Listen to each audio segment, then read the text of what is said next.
Parechana vijananti mayam eta yamamasse yecha tata vijananti tato samanti medaga.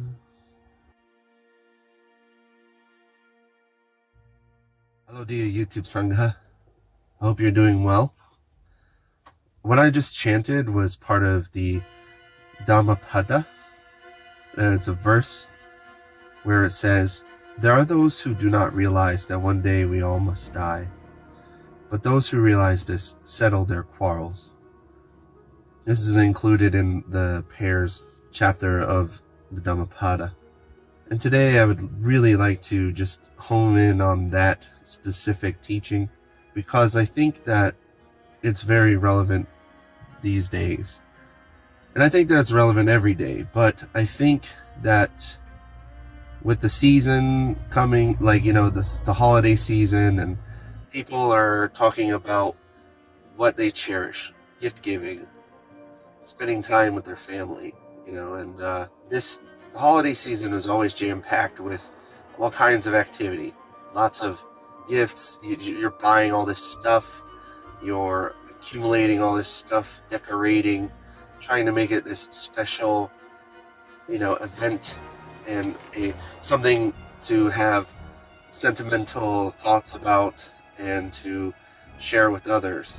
Ultimately, what this all boils down to is that we start to lose focus of what the holiday season is all about.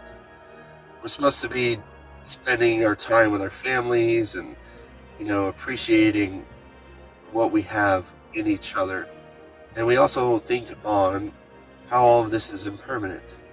The thing is that the commercial side of our society basically does everything that it can to put us in this mode of consumerism, and it's all a distraction from what real life is all about. And even like workers, a lot of people are trying to work. I tried to find seasonal work so that I can provide for myself and find ways to buy more gifts and to just have more wealth instead of taking the break and having some peace of mind and just relaxing. On top of that, I had attended a funeral service where I actually had the honor of participating. I was at the front at the altar at my temple, and we were celebrating the life of one of the founders of my temple. I won't go into too much detail about that, but I just wanted to share with you that that's what I've been up to. So my holiday season has actually not been one of rest at all. I actually got sick, and I'm still coming over the illness. I got sick, and I had no time to rest. I had no time to just be for myself, and that has weighed on me a lot. So the holiday season to me has actually not been one of rest and gathering and appreciating my family. It's been one of just being in a constant go mode. And I've actually experienced lots of loss in my own family personally, and it was always around the holiday season or tended to happen like that, at the tail end of the year, and everybody's in mourning. And so for me, holidays aren't as sentimental as they used to be, nor were they ever, to be perfectly honest with you. But one thing that I could say is that my remembrance of where we're headed, for example, yesterday, the funeral, I believe, as a Buddhist, it was the right way to think of what happened, and the right view of what happened is that you don't leave that place forgetting that you will die one day.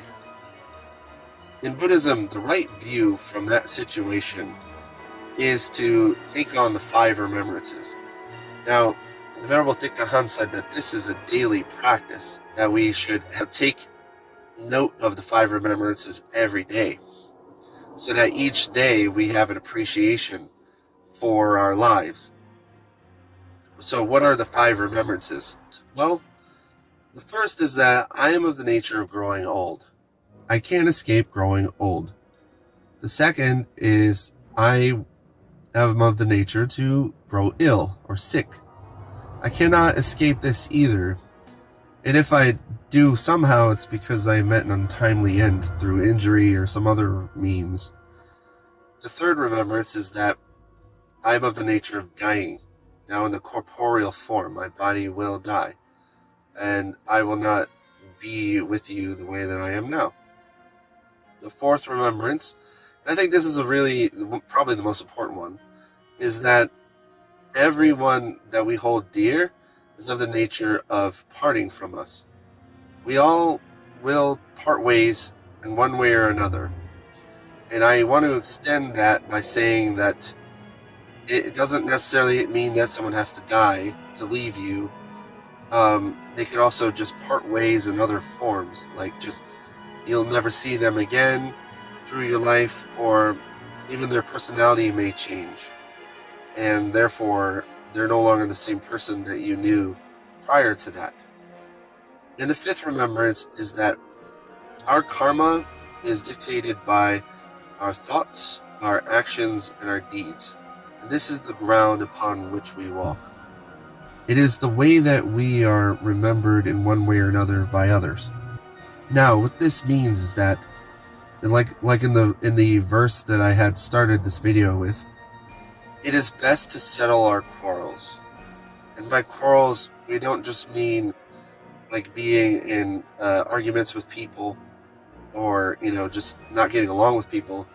We also mean quarrels of the mind, things that are not allowing us to have a peace of mind.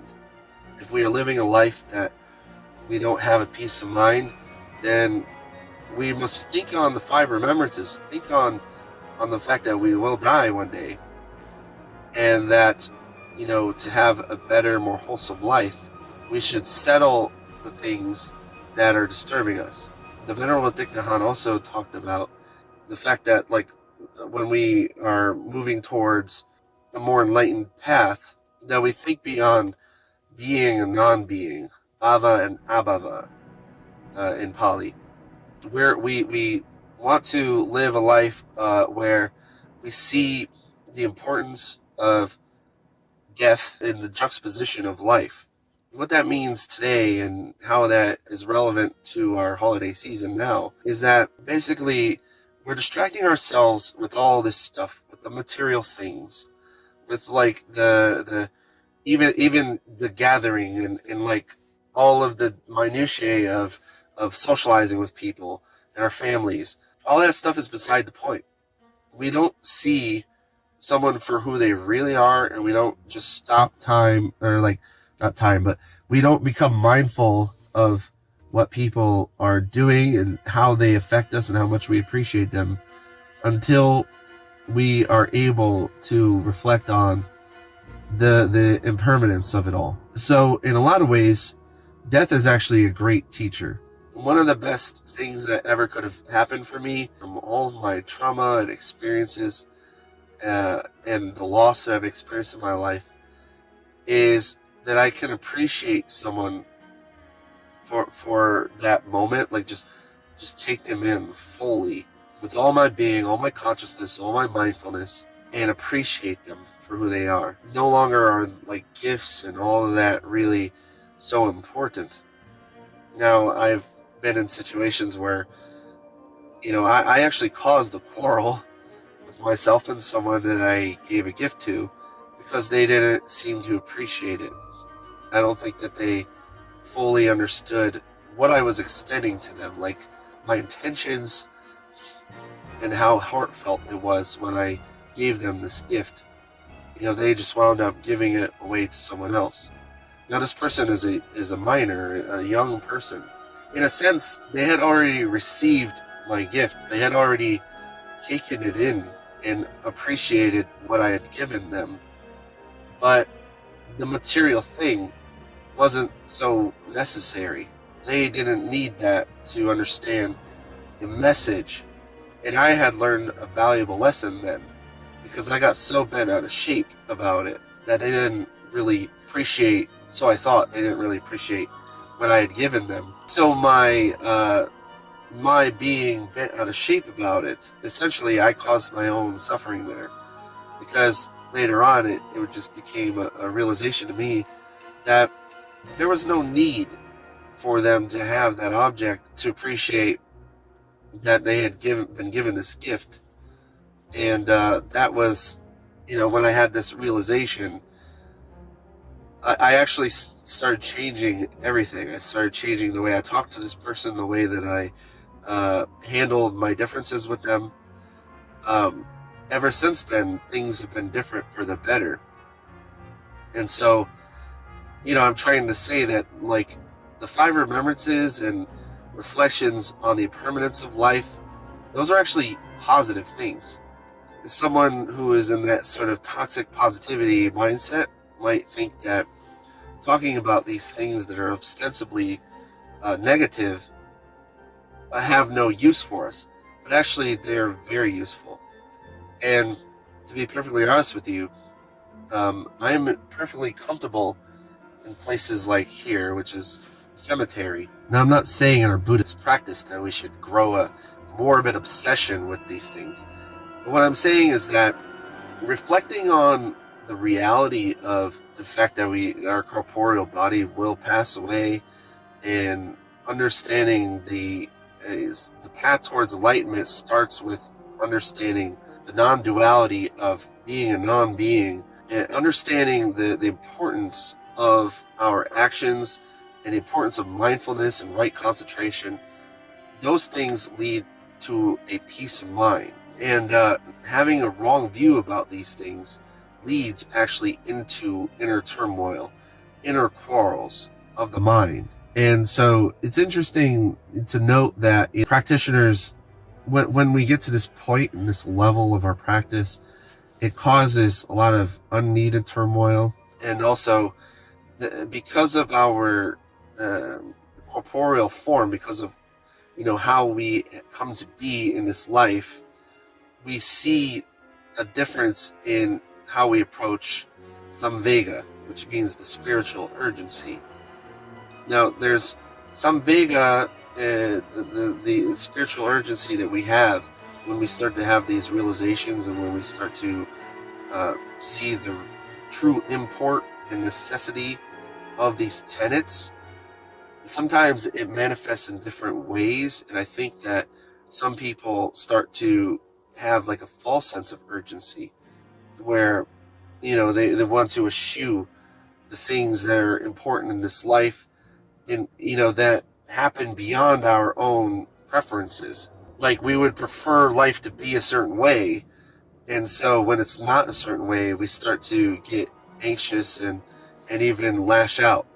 And unfortunately, that's not really what samvega should do, even though that is something that will occur, actually, that I've experienced for myself, I've experienced from others, I'm witnessing now, and people who are getting more advanced in their practice. But we need to cultivate something else entirely other than just samvega. We don't stop there.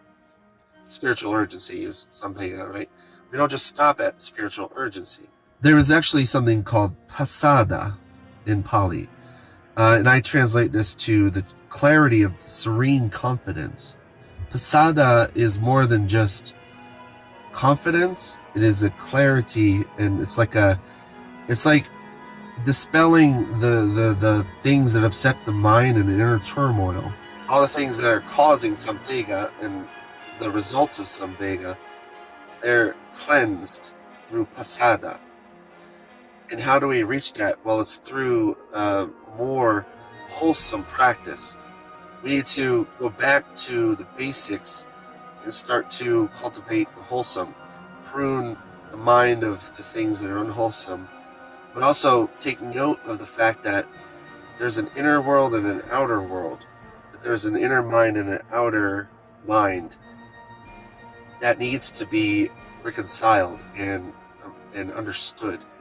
And if these things are not dealt with, then yeah, the turmoil will continue. But anyway, I think that before I get too much into more philosophy and theory and all that, I could just leave you with this. I hope that everyone got something out of this, and if you did, please leave a comment, like, and subscribe if you feel inclined. Please let me know if you have any questions, if you have any advice. I'm all open, all ears for that. So thank you so much. If you made it this far, sada sada sada to you.